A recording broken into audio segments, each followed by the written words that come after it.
Selamat pagi untuk kita semua. Sekarang kita akan melanjut untuk penjelasan mengenai bahan bakar dan teknologi pembakaran. Dan di pembahasan kali ini, saya akan menjelaskan mengenai perilaku gas ideal dan reaksi pembakaran. Dan yang pertama dimulai dari perilaku gas ideal. Pembakaran adalah proses oksidasi sangat cepat yang menghasilkan kalor atau kalor sekaligus cahaya. Sedangkan gas ideal adalah sistem di mana tidak ada interaksi antar atom, yakni energi potensial atom adalah nol. Pertama, kita akan meninjau dari persamaan keadaan.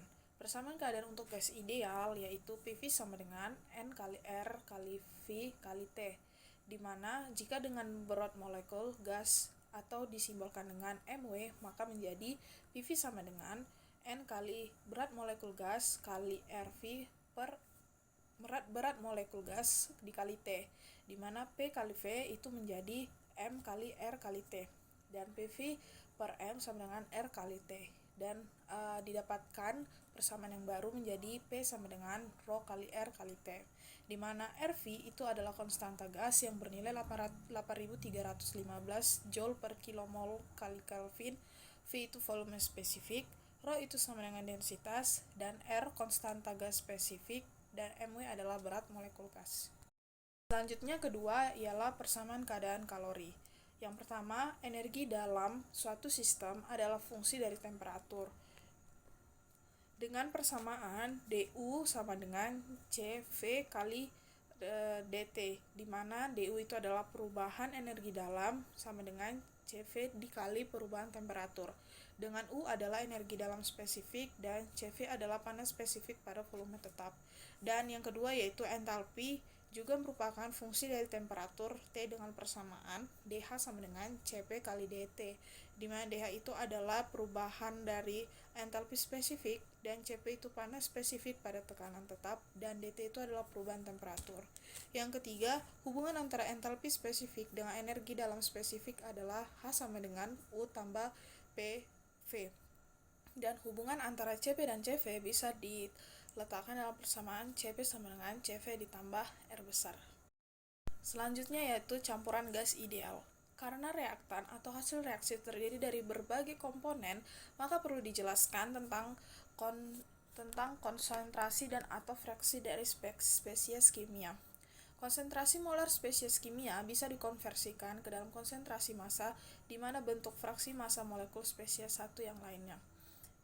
Yang pertama, YI sama dengan XI kali MWI per MW mix, dan yang kedua, XI sama dengan YI kali MW mix per MWI, di mana MWI ini merupakan berat molekul spesies I, MW mix ini berat molekul campuran, dan MW mix ini sama dengan resultan XI kali MWI sama dengan 1 per resultan YI kali MWI. Selanjutnya ialah ditinjau dari pendekatan teori kinetik untuk mengetahui tekanan gas ideal. Untuk melakukan pendekatan teori kinetik, maka bisa dipakai persamaan P sama dengan Rho kali V X kuadrat sama dengan 1/3 Rho V pangkat 2. Hal ini didapat dari peninjauan gas yang terdapat dalam suatu kubus yang dindingnya elastik sempurna yang memiliki kecepatan masing-masing yang diumpamakan dengan Vx, Vy, Vz yang bergerak secara serampangan. Selanjutnya yaitu pendekatan teori kinetik untuk mengetahui temperatur gas ideal.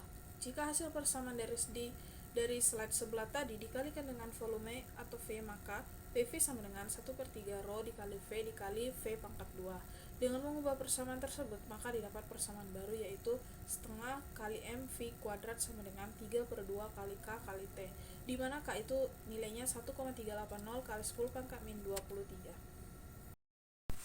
Selanjutnya, kita akan membahas mengenai reaksi pembakaran. Ada dua hal yang sangat penting yang perlu diketahui untuk memenuhi agar proses pembakaran bisa berlangsung. Yang pertama, kesetimbangan massa, dan yang kedua, kesetimbangan energi. Yang pertama, kita tinjau dari pembakaran stoikiometri. Pembakaran stoikiometri adalah pembakaran dalam mana semua atom dari oksidasi bereaksi sebagai kimia untuk menjadi berbagai produk. Contoh pembakaran yang pertama, ada bahan bakar cair yang contohnya itu bisa dari persamaan C16H34 ditambah O2 ditambah 3,76N2 menghasilkan 16CO2 ditambah 17H2O ditambah 3,76 N2. Selanjutnya ada bahan bakar padat yang contoh persamaannya CH2O ditambah O2 ditambah 3,76 N2 menghasilkan CO2 ditambah H2O ditambah 3,76 N2. Selanjutnya yaitu rasio udara dan bahan bakar atau AFR.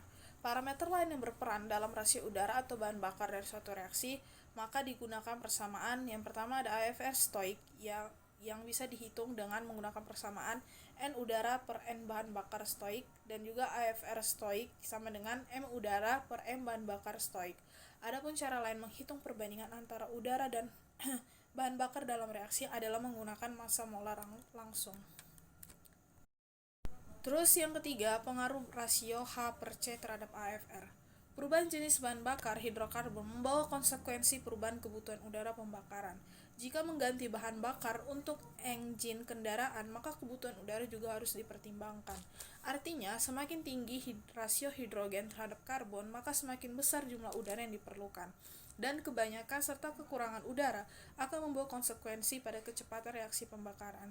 Artinya, kebanyakan atau serta kekurangan udara itu akan berpengaruh pada kualitas dari kecepatan reaksi pembakaran. Maka dari itu diperlukan perhitungan yang sesuai untuk menghasilkan udara, sehingga udara yang didapat itu sesuai dan pas. Selanjutnya yaitu persen udara lebih dan udara teoritis. Persen udara lebih bisa dihitung dengan persamaan lambda sama dengan AFR aktual dikurang AFR stoik per AFR stoik dikali 100%.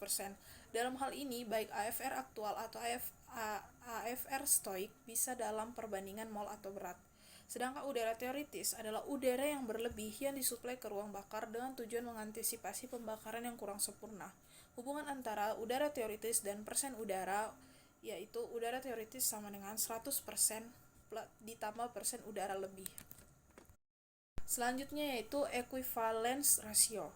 Equivalence ratio adalah perbandingan antara AFR stoikiometri dengan AFR aktual. Equivalence sama dengan bisa dihitung dengan AFR stoikio per AFR aktual. Jadi kesimpulannya, jika semakin miskin campuran equi semakin kecil, semakin tinggi persen kelebihan udara dan udara teoritisnya.